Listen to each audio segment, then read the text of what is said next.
Good morning everyone, my name is Charujan and today I am going to cover the basic electronics part. Okay, so this is for the mission of 45 days batch course of JSSC JE 2022.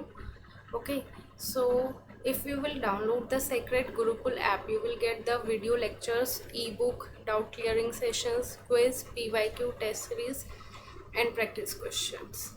So today we are going to discuss about the basic of electronics. तुम्हारे syllabus में कुछ detail में mention नहीं करा हुआ है, बस ये इतना बोला हुआ है कि तुम्हें बेसिक पढ़ाना है इलेक्ट्रॉनिक्स का. ठीक है, तो उसके अकॉर्डिंग तुम्हें डिफरेंस पता होना चाहिए कि अभी तक हमने जो पढ़ा है, एक होता है हमारे पास इलेक्ट्रिकल और एक होता है हमारे पास इलेक्ट्रॉनिक्स. ठीक है, तो इन दोनों में हमारे पास क्या डिफरेंस है. जैसे तुमने वर्ड तो बहुत ही कॉमन सुना होगा कि एक वर्ड है तो इलेक्ट्रॉनिक्स और एक वर्ड होता है इलेक्ट्रिकल. मैं तुम्हें एक एग्जांपल देती हूँ, उससे तुम्हें क्लियर हो जाएगा कि इलेक्ट्रिकल और इलेक्ट्रॉनिक्स में क्या डिफरेंस है.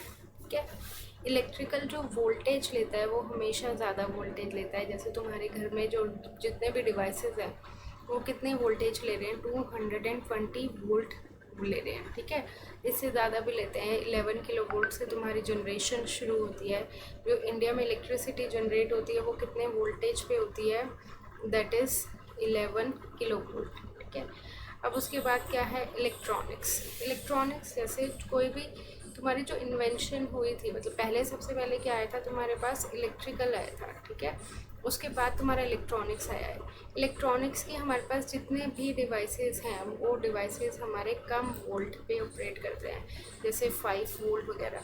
इसीलिए इलेक्ट्रॉनिक्स का इतना ज़्यादा बूम आया था कि ये वोल्टेज भी कम लेते हैं और काम भी अच्छा करते हैं. जैसे कि तुम्हारा फ़ोन है. ठीक है, तुम्हारा फ़ोन को कितनी वोल्टेज चाहिए होती है, सिर्फ 5 वोल्ट चाहिए होती है. तुम उसे चार्जर से कनेक्ट करते हो, सॉकेट से. सॉकेट से तुम्हारे पास कितनी वोल्टेज आती है. जो हमारे घरों में सॉकेट होता है ना, इस टाइप का सॉकेट होता है, इस सॉकेट से हमारी वोल्टेज कितनी आती है, 220 वोल्ट. ठीक है, और हमारे पास फ्रीक्वेंसी कितनी आती है, दैट इज़ 50 हर्ट्ज़. फ्रीक्वेंसी कितनी है हमारी, 50 हर्ट्ज़. ठीक है, अब इसके बाद हमारे पास जो तुम कनेक्ट करते हो सॉकेट से चार्जर को, ये तुम्हें कितनी वोल्टेज दे रहा है, 220 वोल्ट दे रहा है. बट तुम्हारे फ़ोन को, ये तुम्हारा फ़ोन है, ये तुम्हारे फ़ोन को वोल्टेज कितनी चाहिए, 5 वोल्ट चाहिए. तो तुम देख सकते हो कितने ज़्यादा कम वोल्टेज चाहिए. तो अब चार्जर क्या काम करता है, चार्जर में हमारे पास क्या लगा होता है, एक छोटा सा हमारे पास क्या लगा होता है, ट्रांसफार्मर लगा होता है. ठीक है, ट्रांसफार्मर क्या करता है, 220 वोल्ट को ये 5 वोल्ट में कन्वर्ट कर देता है. एक तो ये काम करता है चार्जर, और ऊपर से दूसरा काम और करता है जो मेन काम करता है. जैसे ये क्या है, एसी सप्लाई. अगर तुम्हें याद हो तो मैंने तुम्हें बताया था जो भी हमारे घरों में सप्लाई आती है वो कौन सी सप्लाई आती है, एसी सप्लाई आती है. एसी सप्लाई का मतलब है ये कौन सी है, ऑल्टरनेटिंग करंट. ठीक है, कौन सी सप्लाई है ये, ऑल्टरनेटिंग करंट. ऑल्टरनेटिंग करंट हमारे पास किस तरह से होती है कि करंट इसमें बार बार क्या होता रहता है, चेंज होता रहता है. बट इसमें फ़ोन में क्या होता है, फ़ोन में तुमने देखा होगा, फ़ोन के अंदर हमारे पास क्या होती है, बैटरी होती है. राइट, बैटरी को हमेशा स्टोर होने के लिए क्या चाहिए, डीसी चाहिए. जब भी तुम्हारी इलेक्ट्रिसिटी स्टोर होएगी, सेव होएगी, तो वो हमेशा किस फॉर्म में होएगी, डीसी के फॉर्म में. अब आ तो तुम्हारी एसी रही है क्योंकि तुमने सॉकेट से, अपने घर के सॉकेट से कनेक्ट कर रखा है. बट चाहिए तुम्हारे फ़ोन को क्या, डीसी, क्योंकि उसमें बैटरी है, वो बैटरी में सेव करेगा डीसी को, तभी तो तुम उसे बाद में यूज़ कर सकते हो. अगर बैटरी वाला सिस्टम नहीं होता तो तुम्हें हर टाइम लगा लगा के सॉकेट को, मतलब ये चार्जर को लगा लगा के ही घूम सकते थे. सप्लाई देते तो काम करता, सप्लाई नहीं देते तो काम नहीं करता. तो इमेजिन करो ये कितना मुश्किल हो जाता है ना. ये पहले के फ़ोन की तरह हो जाता, फिर मोबाइल की तरह काम नहीं करता तुम्हारा. तो अब ये चार्जर एक और काम करता है कि इससे मिल तो एसी रही है बट हमें चाहिए डीसी, तो ये किसको कन्वर्ट कर देता है, एसी को हमारा डीसी में कन्वर्ट कर देता है. तो इसमें जितने भी वोल्टेज है, मेरा कहने का मतलब यही था कि इलेक्ट्रिकल की रिक्वायरमेंट वोल्टेज की ज़्यादा होती है और इलेक्ट्रॉनिक्स की रिक्वायरमेंट वोल्टेज की कम होती है. ये हो गया हमारे पास इलेक्ट्रिकल एंड इलेक्ट्रॉनिक्स का मेन डिफरेंस. बाकी इलेक्ट्रॉनिक्स में जैसे छोटे छोटे कंपोनेंट्स यूज़ करते हैं, तुमने पीसीबी देखी होगी. पीसीबी होती है हमारे पास प्रिंटेड सर्किट बोर्ड, देखिए. देखा है। प्रिंटेड सर्किट बोर्ड तुम्हारे पास फ़ोन में भी होता है, फ़ोन के अंदर एक चिप टाइप होती है, तुम उसे चिप के नाम से जानते होगे। वो चिप तुम्हारी किन किन कंपोनेंट से मिलके बनती है, वो सारी इलेक्ट्रॉनिक्स कंपोनेंट से मिलके बनती है। तो ये क्या होता है हमारे पास इलेक्ट्रॉनिक्स। अब स्टार्टिंग में जो इलेक्ट्रॉनिक्स की इन्वेंशन हुई थी, एवोल्यूशन हुई थी, वो स्टार्टिंग कहाँ से हुई थी? सेमीकंडक्टर से। ठीक है, स्टार्टिंग कहाँ से हुई थी हमारी? सेमीकंडक्टर से। अब सेमीकंडक्टर देखो क्या होता है, एक टर्म होती है तुम्हारे पास इंसुलेटर, ओके, एक टर्म होती है तुम्हारे पास सेमीकंडक्टर, और एक टर्म होती है तुम्हारे पास conductor. Insulator, semiconductor and conductor. इसमें क्या होता है, दो बैंड होते हैं, तुमने सुना भी होगा। एक होता है हमारे पास वैलेंस बैंड और एक होता है हमारे पास कंडक्शन बैंड। वैलेंस बैंड में क्या होता है, हमारे पास वैलेंस इलेक्ट्रॉन्स होते हैं। वैलेंस इलेक्ट्रॉन्स, अब तुम पूछोगे कि मैम वैलेंस इलेक्ट्रॉन्स क्या होते हैं? वैलेंस इलेक्ट्रॉन्स जो आउटर मोस्ट शेल में हमारे पास प्रेजेंट होते हैं। आउटर मोस्ट शेल का मतलब है कि जैसे तुम्हारे पास ये है सोडियम लगा लेते हैं, सोडियम है, सोडियम का एटॉमिक नंबर कितना होता है? 11 होता है। अगर हम इसकी इलेक्ट्रॉनिक कॉन्फ़िगरेशन करेंगे तो इसकी इलेक्ट्रॉनिक कॉन्फ़िगरेशन कितनी हो जाएगी? 2, 8, 1 यही हो जाएगी। तो इसके इनर मोस्ट शेल में कितने इलेक्ट्रॉन्स हैं? 2 इलेक्ट्रॉन्स हैं। फिर उसके बाद वाली शेल में कितने इलेक्ट्रॉन्स हैं? 8 इलेक्ट्रॉन्स हैं। और उसके बाद लास्ट वाली शेल में कितने इलेक्ट्रॉन हैं? 1 इलेक्ट्रॉन है। तो ये 1 इलेक्ट्रॉन हमारी आउटर मोस्ट शेल में है। ठीक है, अब इस एक इलेक्ट्रॉन को क्या करना है? बाहर भागना है। ये कह रहे हैं मुझे बाहर जाना है, मुझे बाहर जाने दो। क्यों? क्योंकि हमेशा इसके आउटर मोस्ट शेल में 8 ही इलेक्ट्रॉन्स कम होने चाहिए, तो इसकी ऑक्टेट क्या हो जाएगी? कंप्लीट हो जाएगी। ठीक है, इसकी ऑक्टेट क्या हो जाएगी? कंप्लीट हो जाएगी। तो इसमें हमारे पास कितने शेल हैं? जैसे इसमें अगर हम सोडियम लेते हैं तो उसके वैलेंस इलेक्ट्रॉन कितना हो गया? 1। अब इस एक इलेक्ट्रॉन को उठ के कहाँ जाना है? कंडक्शन बैंड में जाना है। वो जाना चाहता है, वो कहता है मुझे घर से निकालो, मैं घर पे और नहीं रह सकता। ठीक है, बट इंसुलेटर में क्या होता है, ये जो गैप होता है ये बहुत ही ज़्यादा होता है। ये गैप क्या होता है? जैसे कि फॉरबिडन एनर्जी गैप। ठीक है, ये बहुत ही ज़्यादा होता है, it is greater than 5 electron volt. तो उसको वो बाहर नहीं जाने देता, वो बाहर जाता है, देखता है कुछ भी नहीं आसपास, वापस यहीं आ जाता है, क्योंकि उसको जहाँ पे जाना है वो बहुत ही दूर है, तो इस वजह से वो नहीं जा पाता। ठीक है, अब इसी तरह हम कंडक्टर की बात करते हैं। कंडक्टर में हमारे पास क्या होता है, ये अगेन इसमें भी हमारे पास वैलेंस बैंड है और हमारे पास क्या है? Conduction band. ये वाला क्या है? Conduction band. तो इसमें तुम देख सकते हो जो इसमें गैप है वैलेंस बैंड और कंडक्शन बैंड के बीच में, इन दोनों के बीच का गैप क्या है? बहुत ही कम है। इट इज़ कि इसमें इतना कम है कि ये दोनों एक दूसरे से क्या हो रहे हैं? ओवरलैप हो रहे हैं।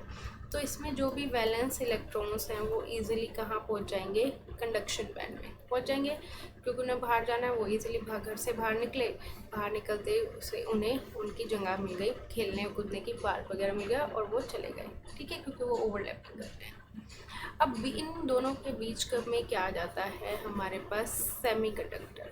सेमीकंडक्टर में क्या होता है, इसमें इंसुलेटर में गैप बहुत ज़्यादा होता है, जिसकी वजह से इलेक्ट्रॉन्स कंडक्शन बैंड में नहीं जा पाते। कंडक्टर में गैप बिल्कुल बहुत ही कम होता है, जिसकी वजह से इलेक्ट्रॉन्स इजीली कंडक्शन बैंड में जा पाते हैं। और सेमीकंडक्टर के बीच में गैप नॉर्मल होता है, ना ही कम ना ही ज़्यादा, जिसकी वजह से जो वैलेंस बैंड के इलेक्ट्रॉन्स हैं वो कुछ इलेक्ट्रॉन्स तो चले जाते हैं कंडक्शन बैंड में, कुछ इलेक्ट्रॉन्स रह जाते हैं। जैसे होता है ना कि घर के बड़े बड़े बच्चों को भेज दिया बाहर, या छोटे बच्चों को भेज दिया बाहर, बड़ों को नहीं रोक भेजा, या बड़ों को भेज दिया, छोटे बच्चों को नहीं भेजा। तो वो ये क्या करता है, सेमीकंडक्टर कुछ इलेक्ट्रॉन्स को तो भेज देता है कि जाओ तुम खेल लो, कुछ इलेक्ट्रॉन्स को घर पे ही रोक के रखता है, अपने वैलेंस बैंड में ही रोक के रखता है कि नहीं मैं तुम्हें नहीं जाने दूँगा। तो वो बीच वाली स्टेज जो आ जाती है वो क्या होती है? सेमीकंडक्टर की। ठीक है, अब इंसुलेटर का तुम्हें एग्जांपल पता ही है, जैसे हमारे पास इंसुलेटर का क्या एग्जांपल होगा? That is would. ठीक है। और वुड में तुम्हें पता है कि तुम उसमें कितना भी एनर्जी दे दो, कितना भी करंट तुम दे दो, तो उसमें तुम्हारे इलेक्ट्रॉन्स वैलेंस बैंड से उठ के कंडक्शन बैंड में नहीं जाएंगे। इसी तरह एग्जांपल है हमारे पास कंडक्टर का copper. Copper is a good conductor of electricity. Aluminium, अगर तुमने कॉपर की वायर या एल्यूमिनियम की वायर यूज़ करी है तो उसमें थोड़े से भी इलेक्ट्रॉन्स होंगे तो वो क्या करने लगेंगे, चलने लगेंगे, भागने लगेंगे। और उन्हीं इलेक्ट्रॉन्स की वजह से हमारे पास क्या होता है, current. Because current, what is current? Current is basically the flow of electrons. Current क्या है हमारे पास कि इलेक्ट्रॉन्स जब भी भागने लगते हैं, ठीक है, इलेक्ट्रॉन्स भाग रहे हैं तो उसको हम क्या बोल देते हैं कि करंट हमारे पास चल रहा है। एक चीज़ और ध्यान रखना, इलेक्ट्रॉन्स हमेशा कैसे भागते हैं, हमारे नेगेटिव टू पॉजिटिव भागते हैं। और करंट हमेशा इससे उल्टी डायरेक्शन में चलता है। करंट कैसे जाता है, पॉजिटिव टू नेगेटिव। ये इलेक्ट्रॉन्स और करंट एक दूसरे से बिल्कुल अपोजिट है, क्योंकि इसमें इलेक्ट्रॉन्स की मूवमेंट हम कंसीडर करते हैं और इसमें हम होल्स की मूवमेंट कंसीडर करते हैं। तो अगर एक इधर जा रहा है तो करंट इससे अपोजिट डायरेक्शन में ही जाएगा, ठीक है। अब ये इलेक्ट्रॉन नेगेटिव टू पॉजिटिव क्यों जाता है, तुम सोचोगे कि ये नेगेटिव टू पॉजिटिव ही क्यों जाता है, पॉजिटिव टू नेगेटिव क्यों नहीं जाता? क्योंकि इलेक्ट्रॉन पे देखो खुद पे कौन सा चार्ज है, नेगेटिव, और ये किसकी तरफ भागेगा, किसकी तरफ अट्रैक्ट होगा, पॉजिटिव की तरफ। तो इसलिए ये कहाँ पे जाता है, पॉजिटिव की तरफ, ठीक है। अब करंट जैसे होल्स की मूवमेंट है, होल्स पे खुद का कौन सा चार्ज होता है, पॉजिटिव, और पॉजिटिव से वो किसकी तरफ भागेगा, नेगेटिव की तरफ भागेगा, ठीक है। यहाँ तक आई होप कोई डाउट नहीं है तुम्हें। अब इसके बाद हमारे पास क्या आ जाता है, हाँ, ये मैं बता रही थी कि सेमीकंडक्टर कुछ इलेक्ट्रॉन्स को अलाउ करता है और कुछ इलेक्ट्रॉन्स को अलाउ नहीं करता। तो इसमें इलेक्ट्रॉन्स भाग गए वैलेंस बैंड से कंडक्शन बैंड में, तो इट मीन्स कि करंट तुम्हारी पास फ्लो हो रही है। अब इसी तरह आ जाओ सेमीकंडक्टर में। सेमीकंडक्टर में कुछ इलेक्ट्रॉन्स को तो वो कह देता है कि जैसे ये तुम्हारा सेमीकंडक्टर है और यहाँ पे बहुत सारे इलेक्ट्रॉन्स खड़े हैं। सेमीकंडक्टर में बता रही हूँ, ये हमारा क्या है, सेमीकंडक्टर, और यहाँ पे तुम्हारे पास इलेक्ट्रॉन्स खड़े हैं, बहुत सारे इलेक्ट्रॉन्स कर रहे हैं, ठीक है। तो वो क्या करता है कि कुछ इलेक्ट्रॉन्स को कह देता है चलो चले जाओ, जिन्होंने जुगाड़बाजी कर ली उनको कह देता है तुम चले जाओ, और कुछ जो सीधे साधे इलेक्ट्रॉन्स होते हैं उन्हें क्या कर देता है, रोक देता है कि तुम्हें नहीं जाना। तो ये कुछ इलेक्ट्रॉन्स को पास करता है और कुछ इलेक्ट्रॉन्स को रोक देता है। सेमीकंडक्टर का सबसे बेस्ट एग्जांपल है सिलिकॉन और जर्मेनियम, ठीक है। अगर तुम्हें पता हो तो सिलिकॉन हमारे पास कहाँ से आता है, हमारे इंडिया में बहुत सिलिकॉन है। सिलिकॉन हमारा कहाँ से आता है, सैंड से आता है, ठीक है। सिलिकॉन को हम मतलब इसमें बेसिकली सैंड में सिलिकॉन डाइऑक्साइड होता है, उसको हम कार्बन के साथ रिएक्ट करवाते हैं तो सिलिकॉन अलग हो जाता है और कार्बन डाइऑक्साइड हमारे पास आ जाती है। तो हम इस सिलिकॉन से बहुत सारी चीज़ें यूज़ कर सकते हैं। तुम्हें पता है इसी सिलिकॉन सेमीकंडक्टर से हमारे पास सोलर पैनल्स बनते हैं, ठीक है। ये सिलिकॉन से ही सोलर पैनल बनते हैं जो इलेक्ट्रिसिटी को क्या करते हैं, जनरेट करते हैं। तुमने सुना होगा ये चीज़, पढ़ी तो न्यूगिट सोलर पैनल के बारे में डिटेल में कि सोलर से हमारे पास इलेक्ट्रिसिटी क्या होती है, जनरेट होती है, ठीक है। अब हम बात करते हैं सेमीकंडक्टर के बारे में, क्योंकि जो तुम्हारा इलेक्ट्रॉनिक्स की दुनिया है वो शुरुआत ही कहाँ से हुई थी, सेमीकंडक्टर से ही उसकी स्टार्टिंग हुई थी, ठीक है। सेमीकंडक्टर, अब सेमीकंडक्टर हमारे पास दो टाइप्स के सेमीकंडक्टर होते हैं। एक होता है हमारे पास इंट्रिंसिक सेमीकंडक्टर और एक होता है हमारे पास एक्सट्रिंसिक सेमीकंडक्टर।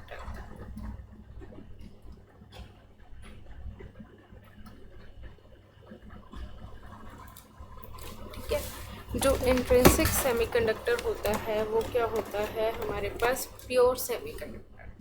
जैसे इसको तुम्हारा एक और नाम से तुम कह सकते हो प्योर सेमीकंडक्टर, एससी का मतलब है सेमीकंडक्टर। और ये जो एक्सट्रिंसिक वाला होता है ये क्या होता है, impure semiconductor.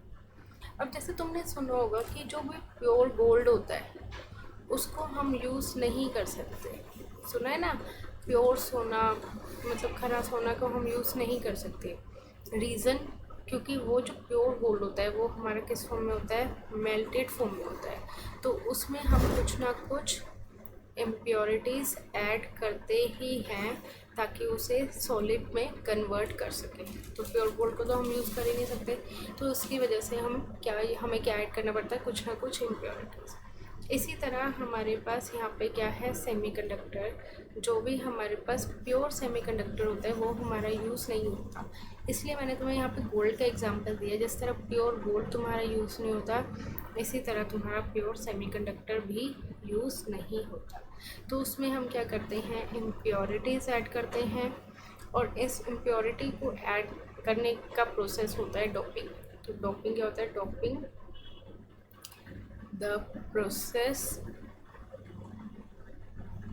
of adding impurities is known as doping। ठीक है, अब हम इसमें डोपिंग क्या ऐड करेंगे, मतलब इसमें इम्प्योरिटीज़ हम क्या ऐड कर सकते हैं, या तो हम होल्स ऐड कर सकते हैं, राइट, या फिर हम इलेक्ट्रॉन्स ऐड कर सकते हैं। और तो कुछ नहीं है हमारे पास। होल्स पे कौन सा चार्ज होता है, पॉजिटिव, और इलेक्ट्रॉन्स पे कौन सा चार्ज होता है, नेगेटिव। तो अगर हम होल्स ऐड करते हैं और पॉजिटिव चार्ज होता है तो उस पर क्या आ जाता है, बहुत सारे पॉजिटिव चार्जेस, और पॉजिटिव चार्जेस होते हैं तो उस टाइप के सेमीकंडक्टर को हम क्या बोलते हैं, पी टाइप सेमी कंडक्टर। ठीक है, उस टाइप के सेमीकंडक्टर को हम क्या बोलते हैं, पी टाइप सेमी कंडक्टर। अब इलेक्ट्रॉन्स हमने बहुत ज़्यादा ऐड कर दिए तो उस पर ओवरऑल जो चार्ज हो जाएगा वो क्या हो जाएगा, नेगेटिव, और नेगेटिव किससे शुरू होता है, एन से। तो इसमें क्या होता है हमारे पास, एन टाइप सेमी कंडक्टर। तो इन्होंने दो कैटेगरी में डिवाइड करा हुआ है, एक होता है इंट्रिंसिक, एक होता है एक्सट्रिंसिक। एक्सट्रिंसिक फर्दर दो कैटेगरी में डिवाइडेड होता है, एक होता है हमारे पास पी टाइप और एक होता है हमारे पास एन टाइप। ठीक है, अब इसमें हम क्या क्या ऐड कर सकते हैं, जैसे हमारे पास ये सिलिकन है। ठीक है, सिलिकन का एटॉमिक नंबर कितना होता है, 14 होता है। अगर मैं इसकी इलेक्ट्रॉनिक कॉन्फ़िगरेशन हम लिखेंगे तो क्या होगी, दैट इज़ 2 8, 4 यही होगी। ठीक है, तो हमारे पास सिलिकन है, तो इसकी आउटर मोस्ट शेल में कितने इलेक्ट्रॉन्स होंगे, 4 इलेक्ट्रॉन्स होंगे। तो ये हमारे पास आउटर मोस्ट शेल में इसके 4 इलेक्ट्रॉन्स हैं। अब इसमें हमने एडिंग कर दी बोरोन की, boron, hydrogen, helium, lithium, beryllium, boron, याद है ना।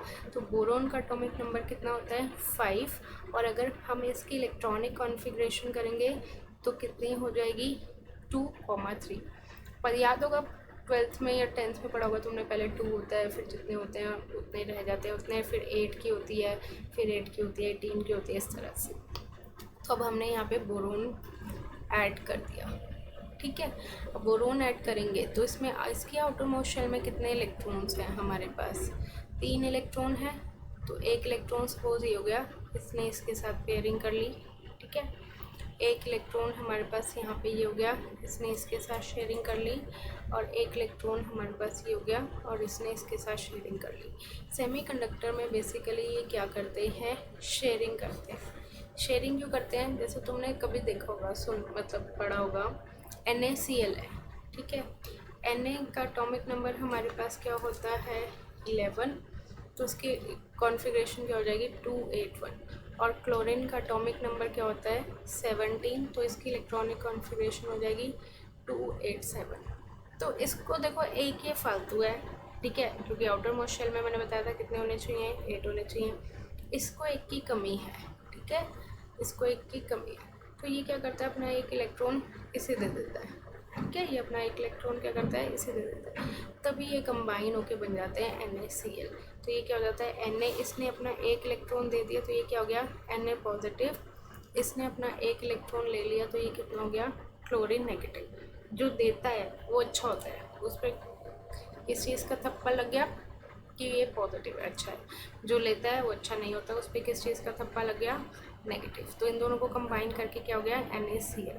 ठीक है, तो इसमें जो बॉन्डिंग होती है वो कौन सी बॉन्डिंग होती है, आयनिक बॉन्ड। इसी तरह हम आ जाते हैं सिलिकन पे। सिलिकन सेमीकंडक्टर है। सेमीकंडक्टर की हम हर एक सेमीकंडक्टर की आउटर मोस्ट शेल में कितने इलेक्ट्रॉन्स होते हैं, 4 इलेक्ट्रॉन। जैसे सिलिकन का एटॉमिक नंबर है हमारे पास 14, तो उसके अकॉर्डिंग कितने हो जाएंगे, 2, 8, 4। यही हो जाएगा। तो ये 4 इलेक्ट्रॉन ना तो भैया कोई इसे देगा और ना इस ये अपने 4 इलेक्ट्रॉन किसी को देगा, क्योंकि लेने के लिए भी बहुत ज़्यादा एनर्जी चाहिए होती है 4 इलेक्ट्रॉन। और हमारे पास ये जो 4 इलेक्ट्रॉन है, कहते हैं मेरे पास 4 इलेक्ट्रॉन है, मैं तो अपने किसी को नहीं दूंगा। तो इसलिए क्या करते हैं हमेशा शेयरिंग, सेमीकंडक्टर क्या करते हैं शेयरिंग। और शेयरिंग से जो बॉन्ड बनता है वो कौन सा बॉन्ड होता है हमारे पास, कोवलेंट बॉन्ड होता है। ठीक है, यहाँ तक क्लियर है। तो इसमें हमारे पास ये बोरोन है, ये बोरोन है, ये बोरोन है, इन्होंने शेयरिंग कर दी। तो अब हमारे पास एक इलेक्ट्रॉन इसमें क्या हो गया एक्स्ट्रा, सिलिकॉन का ये बच गया। तो इसमें ये इलेक्ट्रॉन होल का पेयर ये नहीं बना पाया। ठीक है, तो इसमें एक होल एक्स्ट्रा हो गया, बेसिकली होल इसमें क्या हो गया, एक होल एक्स्ट्रा हो गया। ठीक है, होल एक्स्ट्रा हो गया तो पॉजिटिव चार्ज डेवलप हो गया, पॉजिटिव चार्ज डेवलप हो गया तो ये कौन सा हो गया, पी टाइप। इसी तरह हम फॉस्फोरस अगर ऐड करेंगे तो फॉस्फोरस के आउटर मोस्ट शेल में 5 इलेक्ट्रॉन्स होते हैं। तो 5 इलेक्ट्रॉन्स होते हैं, तो अगर हम सिलिकॉन के साथ इसकी बॉन्डिंग बनाएंगे इस तरह से, तो फॉस्फोरस के 5 इलेक्ट्रॉन आए, एक ये इलेक्ट्रॉन हो गया, एक ये इलेक्ट्रॉन हो गया, एक ये इलेक्ट्रॉन हो गया, और एक ये हो गया, और एक ये हो गया। ठीक है, तो इसमें इसने इसके साथ बॉन्डिंग करती है। अब हमारे पास एक्स्ट्रा में क्या बचा, एक इलेक्ट्रॉन बच गया। ये इलेक्ट्रॉन कौन सा है हमारे पास, फॉस्फोरस का है। ठीक है, फॉस्फोरस का एक इलेक्ट्रॉन है, तो ये कौन सा हो गया हमारे पास, एन टाइप। और ये जो एक्स्ट्रा इलेक्ट्रॉन है ये कौन सा इलेक्ट्रॉन हो गया, वैलेंस इलेक्ट्रॉन। ये कहता है मेरे साथ तो किसी ने दोस्ती करी नहीं, अब मैं क्या करूँ, ये बाहर चला जाए। ये कहता है मैं बाहर जाऊँगा, और ये बाहर चला जाता है। इसी तरह इसमें क्या बचता है हमारे पास, होल बचता है। तो इसलिए होल पे ये कहता है कि एक्स्ट्रा होल है, मैं बाहर दूँगा। ये पी टाइप की कैटेगरी के अंडर आ गया, और ये हमारा आ गया एन टाइप की कैटेगरी के अंडर। ठीक है, तो ये होते हैं हमारे पास सेमीकंडक्टर। सेमीकंडक्टर बेसिकली जैसे कि तुम्हें नाम से ही पता लग रहा है कि हाफ कंडक्टर, आधे कंडक्टर है। ठीक है, I hope it would be clear to you. Basic है बिल्कुल सेमीकंडक्टर का। इसके बाद आगे तुम पढ़ोगे कि किस तरह से सेमीकंडक्टर को मिला के हम डायोड्स बनाते हैं, और फिर डायोड्स मतलब 3 सेमीकंडक्टर को मिला के हम ट्रांजिस्टर बनाते हैं। अगर हमने 2 सेमीकंडक्टर मिलके बना दिए तो वो क्या बन जाता है, डायोड, दैट इज़ पी और एन टाइप। अगर हमने 3 सेमीकंडक्टर मिलके बना दिए तो वो क्या बन जाते हैं, ट्रांजिस्टर। और ट्रांजिस्टर तो इस दुनिया का मतलब इलेक्ट्रॉनिक्स, कोई भी इलेक्ट्रॉनिक्स कंपोनेंट लोगे तो उसमें तो तुम्हें ट्रांजिस्टर पाएगा ही पाएगा। सारे काम ये तुम्हारे ट्रांजिस्टर की हेल्प से ही हो। I hope it would be clear to you. Okay, then bye.